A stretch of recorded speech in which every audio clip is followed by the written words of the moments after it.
You're watching the KOAM Morning News on Fox 14. Right now at 7, Freeman hosts a reunion for NICU babies, and trust us, you don't want to miss this joyous occasion. Also, residents in Boone Mounty, Missouri say goodbye to a bridge that has been in the area for over 60 years. And we've got mostly cloudy skies out there, increasing shower and thunderstorm chances. We'll take a look at that forecast coming up. The 4 states' most watched news starts now. Good morning and welcome to the KOAM Morning News on Fox 14. I'm Caitlin O'Shaughnessy. I'm Chris Warner. Just after 7 a.m. on this Monday morning. It is a Monday. It is a cloudy Monday, and we've got showers and storms on the way. Much needed rain out there. Very fall-like. And that's the thing, is this is just a little cold front that's coming through, and it's gonna, boy, this whole week looks great. Well, we'll have to look at that. We got so many cool things happening in the 4 states. We're still making the Dr. Pepper brownies here this morning, and Carl Junction hosting the Bluegrass Festival. I was just talking to you about this. It is an awesome thing. Lots of cool things in CJ, and the Bluegrass Festival is just on that long list of awesome things up there. And we're going to talk to Kavanaugh Studevant about that a little later as well, and a special reunion taking place. That's right. And for NICU families, every breakthrough is a miracle. And through a combination of miracles, their little ones continue to grow stronger into a happy, healthy child. Now, yesterday, Freeman Hospital hosted a NICU reunion for those now strong, healthy children. KOAM's Jasmine Knight has the story.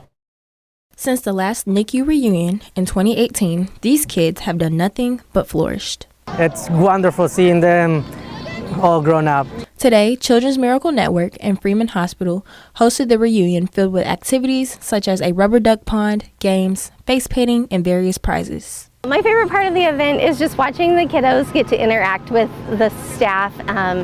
They are so excited to be out here, and they love playing carnival games and winning prizes and things of that nature. The event also gave over 35 families a chance to connect with the life-saving doctors and nurses that made their miracles come true.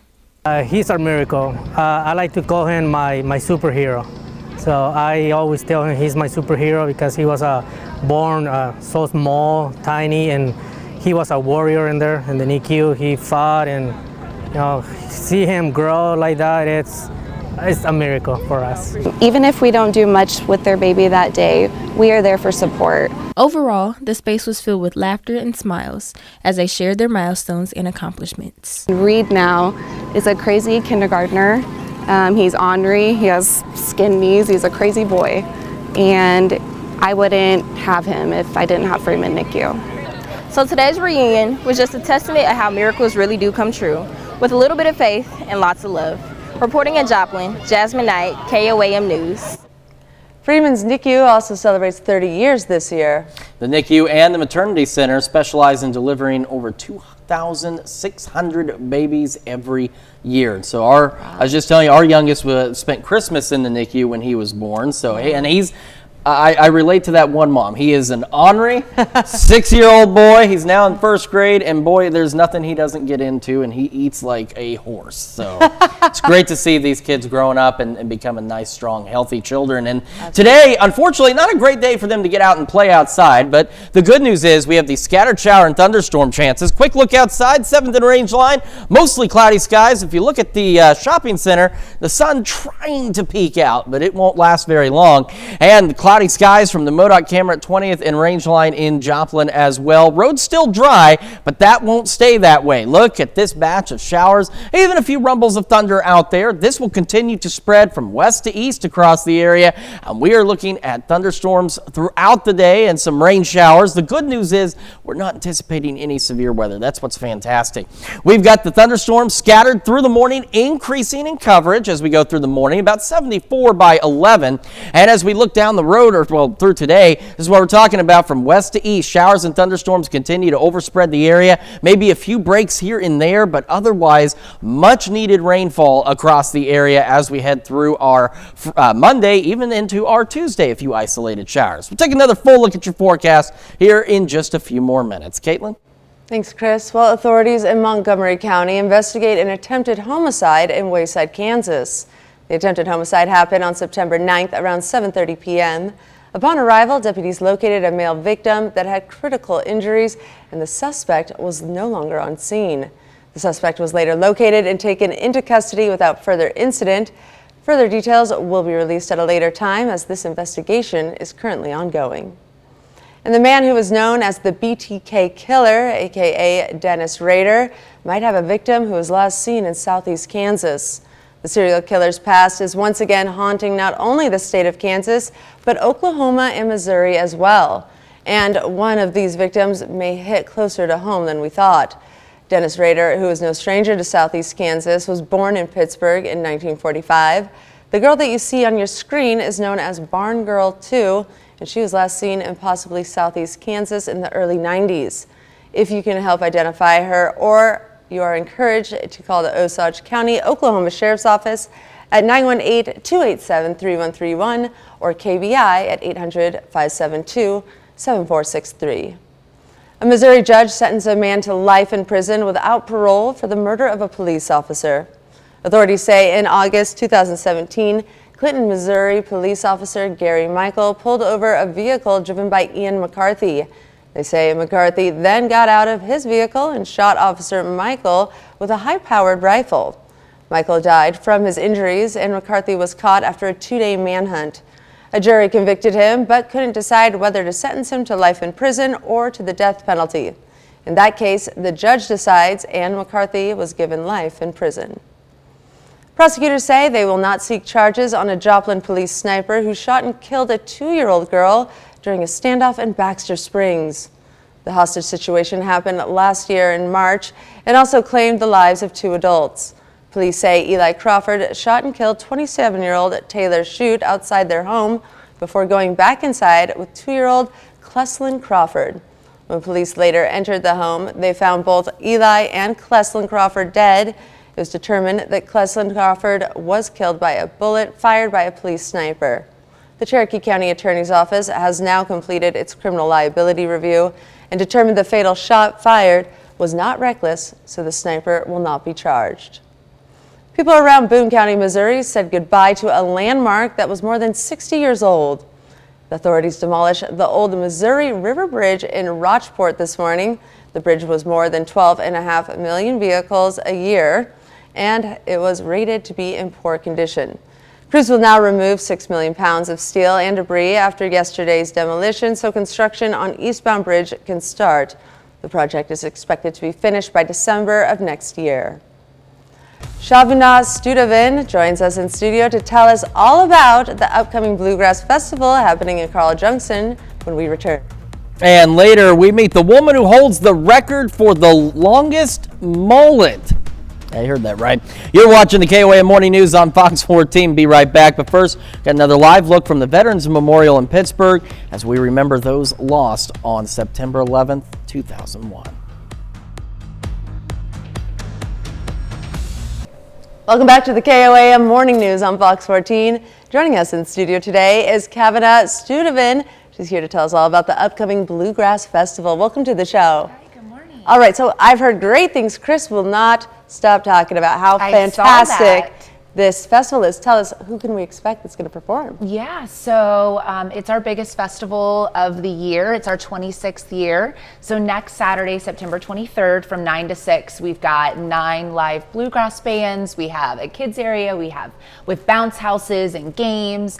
Tons of food trucks, tons of craft vendors. It's just an all-around, just really fun event that everyone looks forward to. Clearly, Chris is really looking forward to it. What do you think it is about bluegrass that makes it so unique in its sound and the spirit of it all? Yeah, they're just so talented. Mm-hmm. You know, we've got bands that are coming that have been playing with us since the very beginning, since the first year, and then we also have bands that are brand new, and so you know, they're so talented with their banjo and the guitar and the mandolin and all of these instruments that, you know, there may be 4 of them up in the pavilion, but it sounds like there's 10 people in that band. It's just awesome. I love that. And so the bands themselves, are they local or are they coming from all over? They're mostly local. The furthest one away, I believe, is more of in the Branson area, in the Ozark area. So, yeah, but then we've got local ones that people have probably seen at other festivals too. All right, so I have that kind of local sound to it that we'll all be familiar with. Yeah. And so how does it work? I mean, is it a festival? How many days does it last? Do people camp? How does this Yeah, set so it's up? just a one-day festival. It's in Center Creek Park. It's next Saturday, September 23rd from 9 to 6. And it is completely free admission, free parking. I do want to know we have a new entrance to Center Creek Park this year, which is at 201 Valley Lane. So you're going to want to follow the sign so you can make sure that you're parking in the right spot. But it is completely free. We ask for donations because obviously that helps every single year to put this on. We also do a big guitar raffle, and we couldn't do it without Joplin Floor Designs, which is our big presenting sponsor this year. That is so cool. I can't believe it's free. That's amazing. And so where can people go to learn more about this? Yes, you can go to our website at carljunctioncc.com, or you can also go to our Facebook page. I love that. Well, it sounds like a great time happening this Saturday. Next Saturday. Next Saturday. Excellent. Rain or shine? Rain or shine, always. Wonderful. Looking forward to that. Make sure you check out the Bluegrass Festival happening here in Carl Junction. Carl Junction. Yeah. We'll be right back after these messages. Welcome back to the KOAM Morning News. It is now 7:15, almost 7:16 on this Monday morning. Traffic piling up now on Range Line, MoDOT camera at 20th Street. You can see we've got cloudy skies out there. Some sunshine trying to get through, but more cloud cover visible from the MoDOT camera in Neosho. And as we take a look at the KDOT camera, did get a brief shower. Made 69, a little bit on the damp side, but already starting to dry out. And we will see more rain. Take a look at this sunrise, trying to get in through the clouds, but as it continues to rise, it's going to go back behind them. We're mostly cloudy in Joplin, sitting at 67 right now, and temperatures around the area not looking too bad either. 64 Fort Scott, Pittsburgh, Parsons, and Independence, 63 Chetopa, Miami, and 67 in Carthage, Neosho, and Anderson. As we get our morning started, scattered showers and thunderstorms moving into our western counties will continue to spread around the area, so those chances increase. We'll go right around 74 by 11, and then everybody getting in on shower and thunderstorm activity as we head through the afternoon hours. The good news is no severe weather expected out there, just some good old-fashioned thunderstorms and much-needed rain. Highs today into the mid to upper 70s. As we head into the evening, scattered showers and thunderstorms continue across the area, and we'll have scattered showers overnight as well, going back right around 60. We'll see a few isolated showers before 1 p.m. tomorrow, otherwise mostly cloudy, mid-70s. Warming up a bit Wednesday, cooler on Thursday with more thunderstorm chances. And we hold on to the 70s all the way through Sunday, and look at those overnight lows every day back into the, well, every night I should say, back into the 50s. All right, a Tennessee woman is taking business in the front, party in the back to a whole new level. And her extended 80s hairstyle has earned her a world record. And as Ellie Bird reports, her impressive mullet isn't the only unusual thing about her. Okay. It's like, would you like this color hair there? The world's longest mullet sits on the head of East Tennessee native Tammy Manis. She is your 2024 Guinness World Records winner for the world's longest competitive mullet at around 5 feet 8 inches long. There are 19 different types of mullet. That is a rabbit hole you can go down. By definition, short on the side, short on top, long in the back. People that have it like over their ears and stuff, I call that a shag. But she says it started in the 80s when she saw a band member with a rat tail, so she got one. When she cut it, she says she immediately regretted it. So on February 9th, 1990, the mullet was born. She says she hasn't looked back besides to make sure she's not stepping on her hair. it's so funny because in the beginning it's like, oh, you have a rat tail. And then it became, oh, you still have a rat tail? To, no, it's not as negative now. Manis came in second place for the USA Mullet Championship. This led to her being entered into the Guinness World Records for 2024. When she's not breaking records, she's a public health nurse at the Knox County Health Department, where the mullet is kept in a braid. When you have the world's longest mullet, you need to make a little adjustments.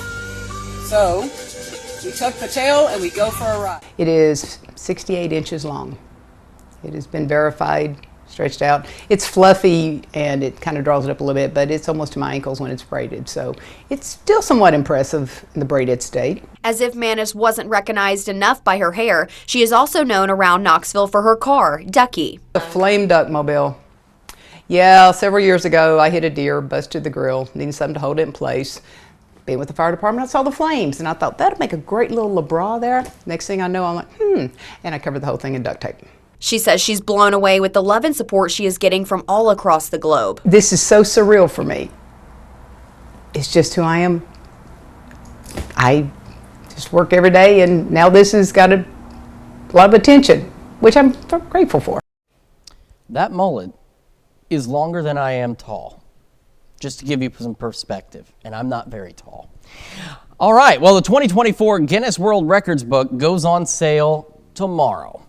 Coming up, it's definitely a dog's dream. We're going to take you to a carnival that's just for your furry best friend. We'll be right back. But first, we're taking another live look from the Veterans Memorial in Pittsburgh, as today we'll remember those lost in the terrorist attacks on September 11th, 2001.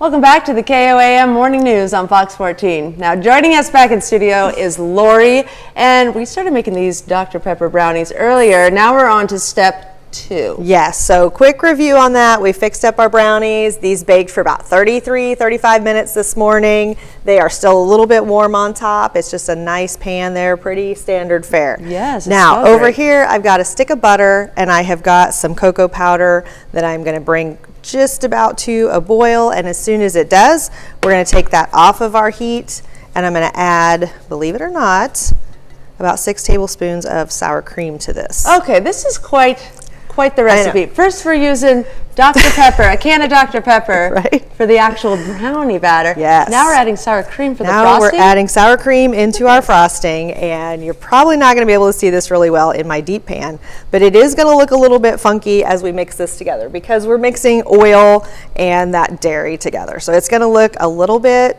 weird for a minute. It doesn't curdle, huh? It doesn't curdle. Fascinating. But as soon as that is well incorporated, I am going to stir in a half a bag, give or take, of some powdered sugar.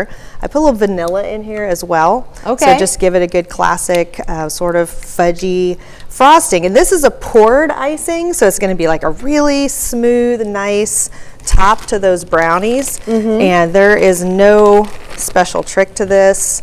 You're just going to slowly work that in because this is going to be really soft. Again, it's going to be poured on those, so it's not a frosting that we're going to decorate with or pipe with in a bag or anything fancy like that. It is just going to be nice and fudgy and delicious. So you take it off the heat. Take it off the heat. And then with the powdered sugar, you incorporate and just stir that in. Just you don't need to have the beaters, you know? Nope, we don't need to use a mixer. We don't need to dirty any extra dishes. If your powdered sugar is a little bit, cool like mine is still this morning, it'll be a good idea to get that whisk out at the end just to make it really nice and smooth because again, we want this poured. If you'll look at our brownies there on the corner, the top of that pan, it is just like a perfect glass-like glaze on the top. So we want it to end up really nice and smooth like that. It's beautiful. Not a lot of air bubbles. It really is. It almost does look like a big pan of fudge on top, doesn't it?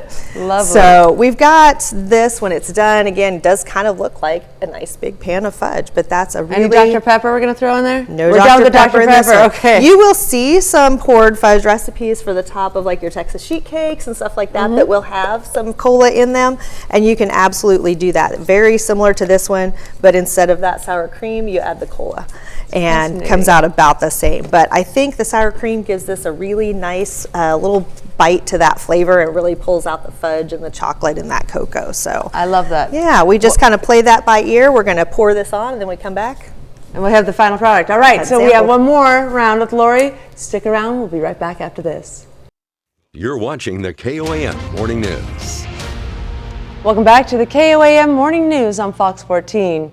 The time now is 7:28 a.m. I'm Caitlin O'Shaughnessy. Well, All Dogs Dream hosted a fall carnival for the 4 states' furry friends. The event included free food and pup-friendly activities such as paw paintings and photo booths. The purpose of the event was to help families bond and have some fun with their pets before the end of summer. We have our paw painting, which is an event we did in the past, but where they can get their dog's paw, and a lot of them hang them up on the freezer, fridge, whatever it is. We also have markers to where they can draw and design on their dog that's washable. Treat walks, photo booths, ball pits, whatever. The event was free to any dogs that were fully vaccinated. And a year after Kyron Addington's fatal accident, his closest family and friends got together for an inaugural celebration of life. They met at Keltoy Winery and had a cornhole tournament, car show, and gun raffle. Many of his classmates also came together to raise money in his honor. I knew the kid for a while of my life.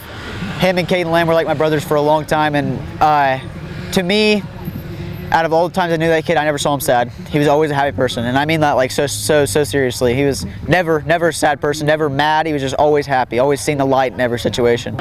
All proceeds from the event will go to the Kyron Addington Memorial Scholarship. Joplin's Pride Fest continued to take place in downtown Joplin over the weekend. Saturday, Jomo Pride Fest kicked off with a Pride March, a drag show featuring stars from the hit TV show RuPaul's Drag Race, and even a costume contest. Local vendors and food trucks lined the streets, and a few churches were in attendance to show their support. It's hard to get visibility in a community like this, but shutting down Main Street, having the city be so supportive, having so many organizations take part in it, it was really emotional. It was really kind of breathtaking, the colors that we had downtown.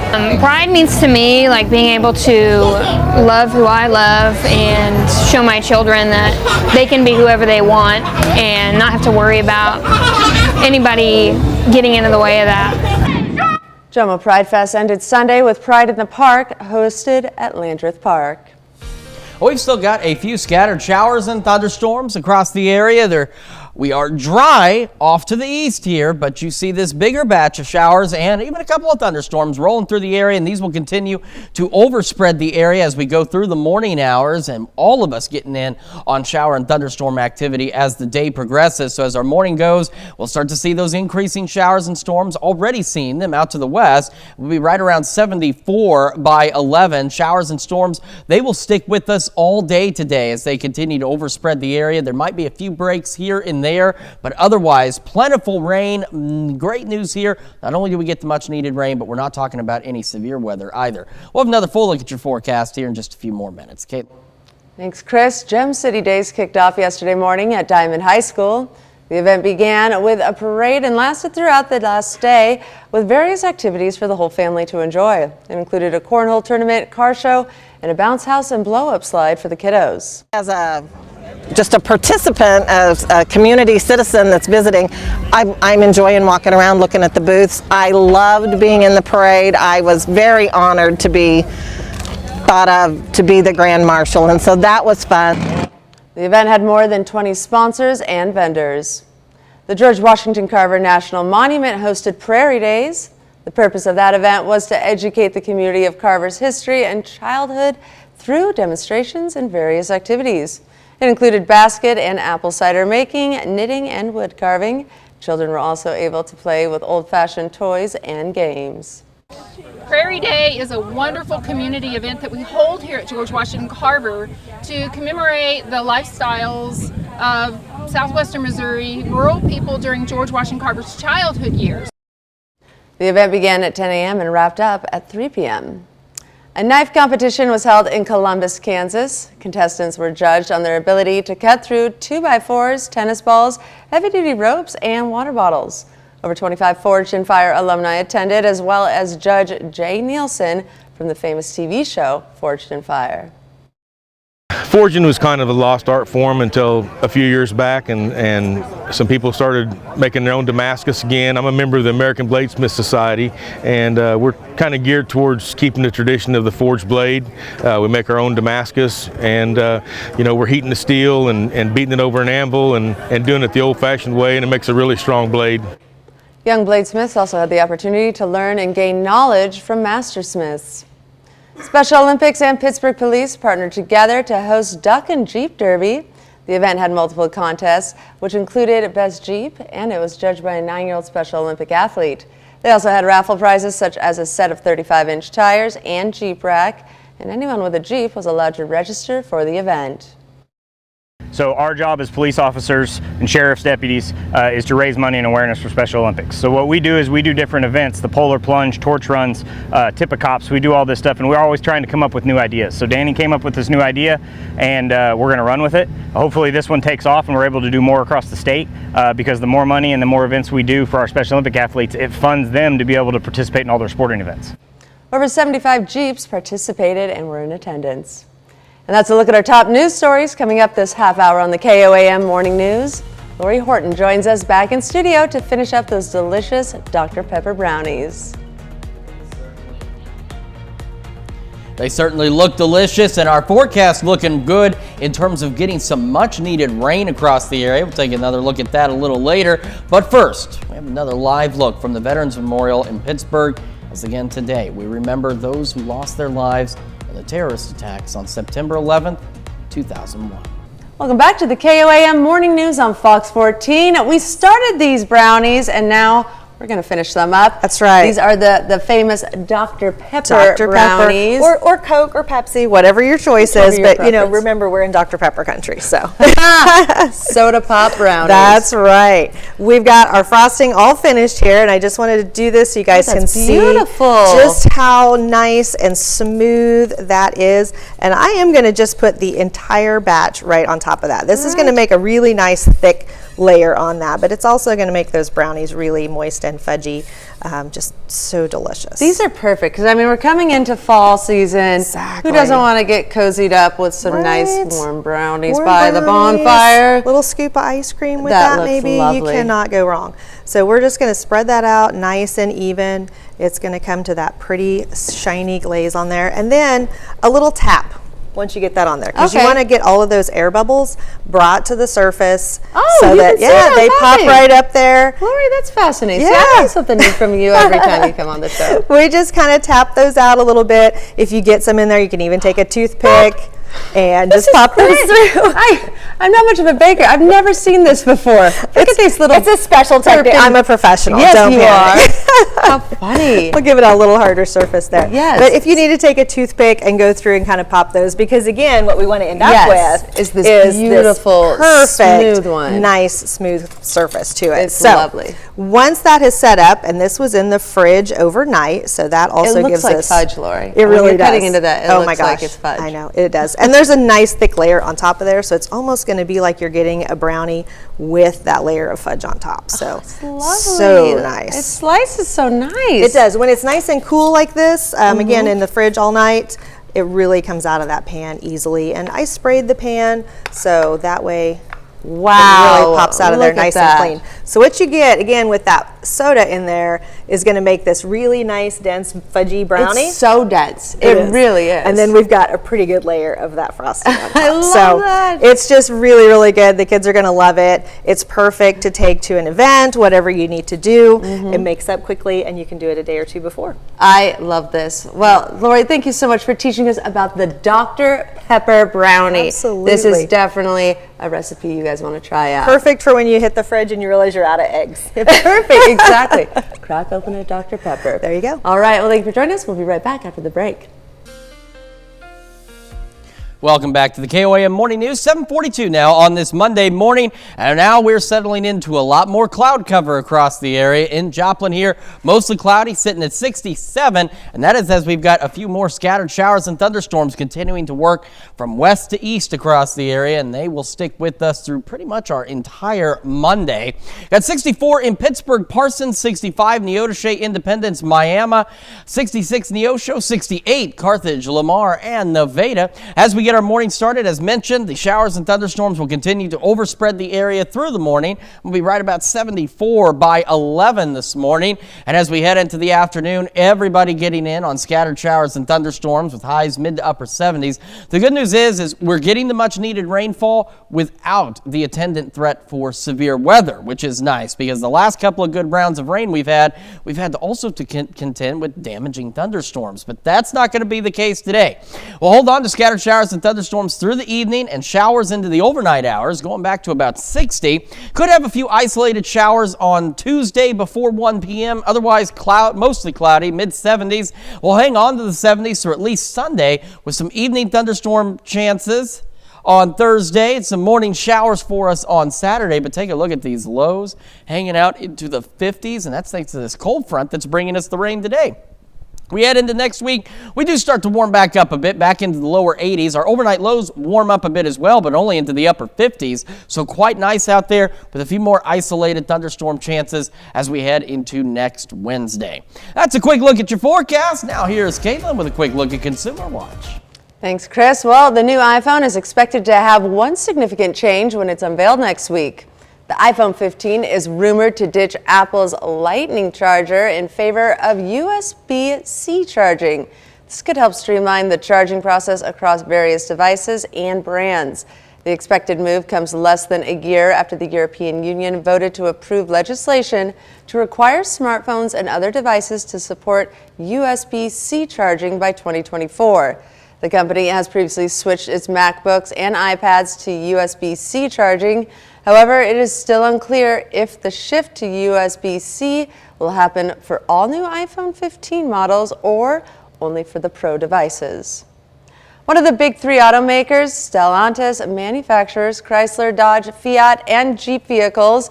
It's the highest offer any of the car companies have made to the United Auto Workers so far, but it's still a fraction of what the union is asking for. It wants a 40% pay raise for workers over 4 years, and that's in line with what Teamsters successfully got for UPS and what American Airlines recently agreed to pay. The union hasn't commented on the counteroffer, but earlier this week it blasted General Motors for offering a 10% raise. Additional proposals are expected over the weekend as manufacturers meet with the union. If no deal is reached, a strike is scheduled to start next week. And don't worry, the IRS probably won't use its new funding to come after you this tax season. That's a message from the Internal Revenue Service Friday. It says it's shifting to focus more on corporations, partnerships, and people who make at least $400,000 a year. For those under that threshold, the agency says it won't increase audit rates. That's despite Republican claims the IRS will use Inflation Reduction Act funds to target average Americans. That law gives the agency about $80 million over 10 years to ramp up enforcement. And we'll be right back after this break, but first, let's take a look at the market prices before the opening bell.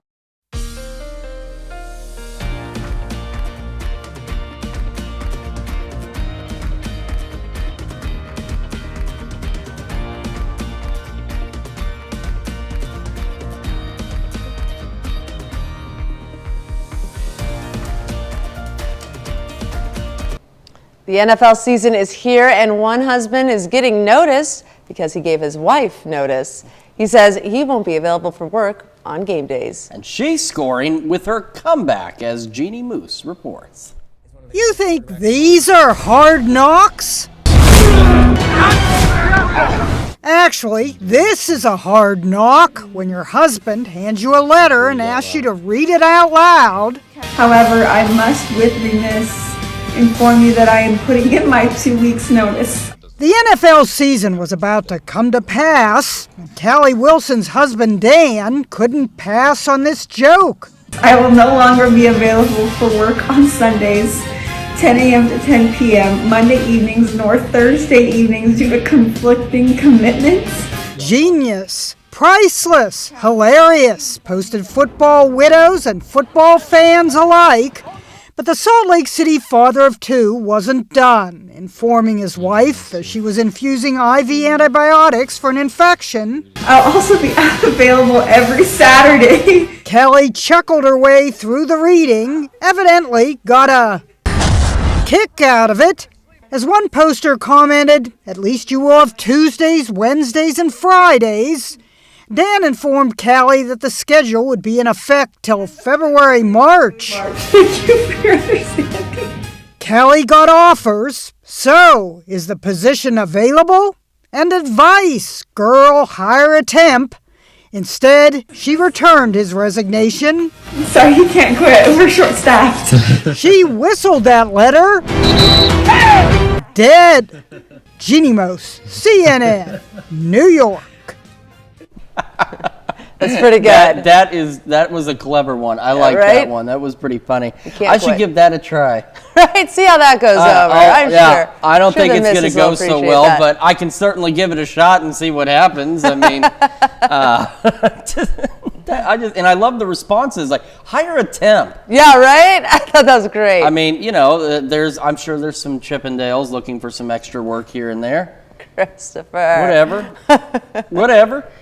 All right. Well, it's a good day to stay inside and watch football if it's available, as we've got scattered showers and thunderstorms increasing across the area. Take a look. The clouds really taking over now from our camera at 7th and Range Line in Joplin. Of course, another view of those clouds from 20th and Range Line. The MoDOT camera looking back to the south, and these clouds are increasing ahead of the rain that's about to increase. Let's take a look at the Skywatch Storm Tracker as this continues to roll from west to east across the area, spreading now west of 69 and eventually overspreading the entire area as we go through the rest of the morning. This nice big batch of showers, even a few thunderstorms, but that's the nice thing. The last few rounds of much needed rain we've had have come with some not so much needed damaging thunderstorms, and I bet you thought I was going to say a bad word, didn't you? Damaging thunderstorms, and that's the good news. We're not anticipating any severe weather with this activity as it rolls across the area through the morning, and honestly, this rain is going to stick with us all day today. So we get our morning started, showers and thunderstorms increasing across the area, about 74 by late morning. And this is what I'm talking about. Here's the future track. We go down the road and we just hang on to these scattered showers and thunderstorms. Some of us might get a break here or there, but it will be brief. And these scattered storms will hang with us all the way through the evening hours as well, with our best rain chances really picking up this evening into the early overnight hours. We'll have another look at your forecast and the news you need to know right after this. Here's a check of today's top headlines, the news you need to know before you head out the door. Prosecutors say they will not seek charges on a Joplin police sniper who shot and killed a 2-year-old girl during a standoff in Baxter Springs. The hostage situation happened last year in March and also claimed the lives of 2 adults. Police say Eli Crawford shot and killed 27-year-old Taylor Shute outside their home before going back inside with 2-year-old Cleslin Crawford. When police later entered the home, they found both Eli and Cleslin Crawford dead. It was determined that Cleslin Crawford was killed by a bullet fired by a police sniper. The Cherokee County Attorney's Office has now completed its criminal liability review and determined the fatal shot fired was not reckless, so the sniper will not be charged. A Missouri judge sentenced a man to life in prison without parole for the murder of a police officer. Authorities say in August 2017, Clinton, Missouri police officer Gary Michael pulled over a vehicle driven by Ian McCarthy. They say McCarthy then got out of his vehicle and shot Officer Michael with a high-powered rifle. Michael died from his injuries, and McCarthy was caught after a 2-day manhunt, and a jury convicted him but couldn't decide whether to sentence him to life in prison or the death penalty. In that case, the judge decides, and McCarthy was given life in prison. Authorities in Montgomery County investigate an attempted homicide in Wayside, Kansas. The attempted homicide happened on September 9th around 7:30 p.m. Upon arrival, deputies located a male victim that had critical injuries, and the suspect was no longer on scene. The suspect was later located and taken into custody without further incident. Further details will be released at a later time as this investigation is still ongoing.